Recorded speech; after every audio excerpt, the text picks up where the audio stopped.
Andrew Carnegie was born to a poor family in Scotland who were looking to seek a better life for themselves in America.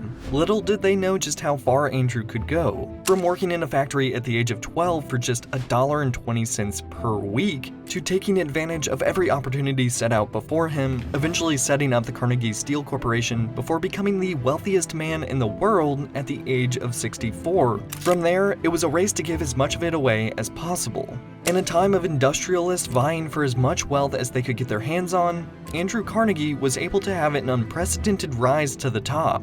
But even having come from a poor background and seeing the hardships it could put a family through, he was not immune from controversy, as his rigorous cost-cutting tactics would lead to one of the deadliest strikes in US history.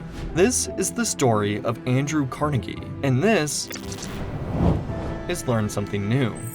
Andrew Carnegie was born on November 25, 1835 in Dunfermline, Scotland. Born to a poor family, his father was a hand loom weaver, a worker that would receive cotton mills' raw materials and weave them into cloth on a primitive loom in their home. Although his family grew up without much in the way of money, his father, William Carnegie, had gone through the painstaking process of teaching himself how to read and write, and because of this, emphasized the importance of education to his children. But even so, technological change was coming for the senior Carnegie's work. In the 1840s, factories were beginning to make their way into Scotland, and of these, mill owners were beginning to construct massive weaving mills that contained looms powered by water wheels, which eventually would be replaced with steam engines. The factories found themselves able to produce cloth far cheaper than before because of the increased mechanization, needing fewer employees and paying the employees that they did have extremely low wages while working them for longer hours. These factories effectively forced Andrew's father out of his profession,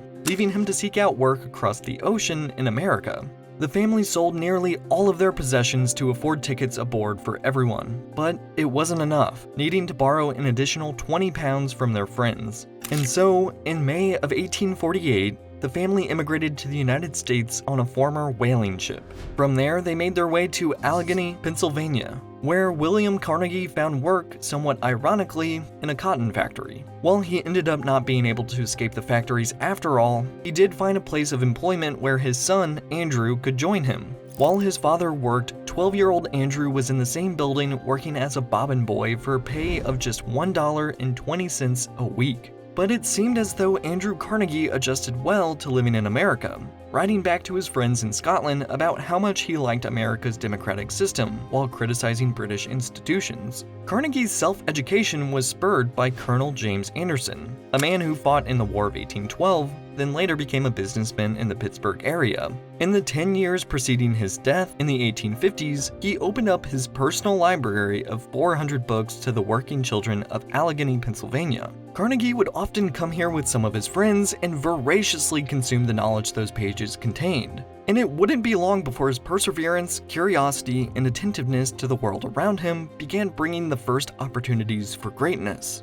At age 14, Andrew Carnegie worked as a messenger for a local telegraph company. While there, he taught himself how to use the equipment and codes, and was quickly promoted to the role of telegraph operator. It was with this new ability that he managed to land a job with the Pennsylvania Railroad, where his boss, Thomas Scott, was so impressed with him that he brought him on as his private secretary and personal telegrapher, allowing Andrew to generate an income of $35 a month. Continuing to work there until eventually he was promoted to superintendent at age 24 after Scott moved on from the role. But while he would continue his education via reading at the library, it was Thomas Scott that would give him his first lesson in investing, telling him about a new sale of shares in the railroad cargo transport company, Adams Express Company, teaching him about the importance of letting his money work for him. But Andrew couldn't afford the 10 shares he was being offered, and thus needed to have his mother mortgage their home to get the $500 needed to purchase the shares.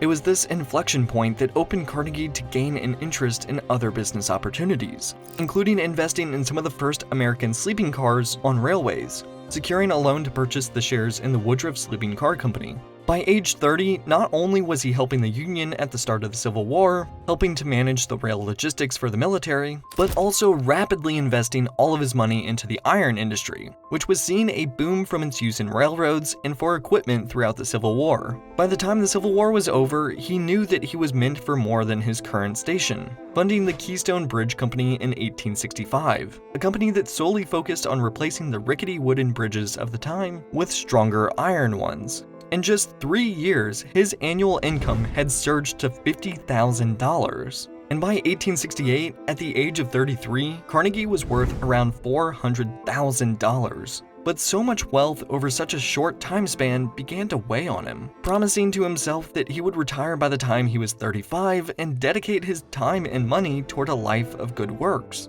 As it would turn out, he most certainly would not retire at 35, but instead would stumble across a once-in-a-lifetime business opportunity, one that he simply could not bring himself to pass up. He learned of an Englishman named Henry Bessemer, who pioneered a revolutionary new method of converting huge batches of iron into strong, flexible steel. Carnegie threw a large portion of the money into this process, and even went into extreme amounts of debt to afford building a new steel plant just outside of Pittsburgh in 1875. Rather than retiring, Carnegie suddenly found himself busier than ever, attentively tracking the plant's process, saying that if you watch costs, the profits take care of themselves. But as he was getting older, he began to reflect on his time spent with his business and how he had been neglecting other parts of his life. So, at the age of 45, Carnegie began dating, courting a woman named Louise Whitfield, whom he would go on to marry 7 years later. But that didn't mean that he would step away from his time as an industrialist. By this point, Carnegie had entered into a partnership with Henry Frick, who had been dominating similarly to Carnegie but in the coal industry.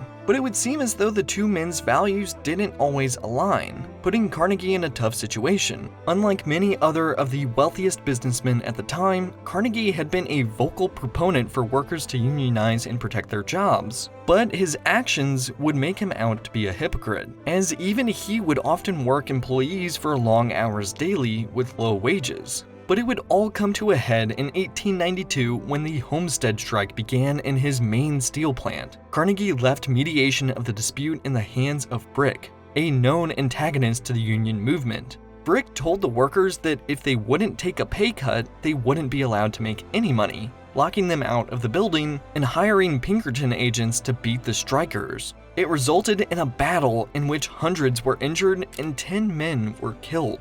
The fighting got so bad that the governor of Pennsylvania had to send the state militia to keep the peace, ending with Frick being shot and the strikers being replaced with non-union employees. The whole ordeal would irreparably damage Carnegie's reputation and personally haunt him for the rest of his life. But despite this, his business would only become more successful. By 1900, Carnegie Steel produced more steel than the entirety of Great Britain. But it was in that same year that J.P. Morgan said he would buy his company. Now, at the age of 64 and looking to spend more time with his wife, Carnegie wrote to J.P. Morgan what he felt his company was worth, asking for $480 million. Morgan immediately agreed, with Carnegie personally earning $250 million from the deal. As the deal was finalizing, J.P. Morgan would say, "Congratulations, Mr. Carnegie, you are now the richest man in the world." Yet Carnegie had so often been outspoken that the man who dies rich dies disgraced. So after earning an obscene fortune, he dedicated his remaining years to giving it away. Except he hated charities of the time, instead establishing over 2,500 public libraries across most states and even some in other countries, each far larger than the one he had educated himself in the decades prior. He also gave to institutions like Booker T. Washington's Tuskegee Institute. They would hire George Washington Carver, and he would even go on to start his own university in Pittsburgh. By the time he passed on August 11, 1919, at the age of 83, he had given away $350,695,653, still having over an incredible $30 million to his name, which was promptly distributed to his various foundations. Thank you for watching Learn Something New. If you enjoyed this video, please consider liking and subscribing. Thanks again, and I'll see you in the next one.